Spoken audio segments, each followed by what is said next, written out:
list. That's why. Okay, so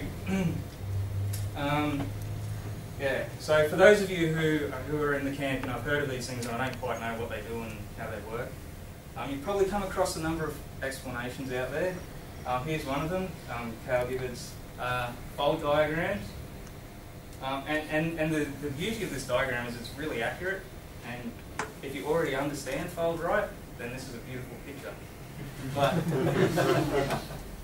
it's just been my experience, and maybe it's not universal, but it's been my experience that if you show this to someone who doesn't quite understand it, then they're kind of left with more questions. So you might have seen this explanation out there. So, why is it called fold left and fold right is a question I get, and that's because fold left is left associative. You can see that the brackets are associated to the left there. So, given a function in the z, so if we go back to the type signature here, oh, where is it there?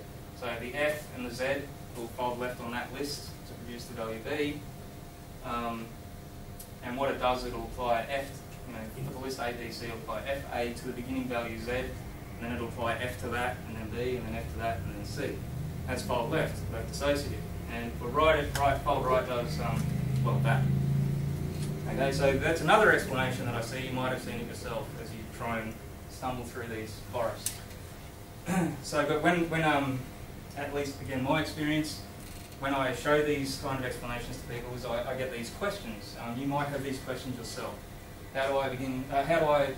So first of all, how does fold right start from the right, right? Because it was right associative, but it works on infinite lists. That's a question.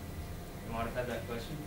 And how do I, you're writing your web application or whatever, and how do I know when to use one of these fold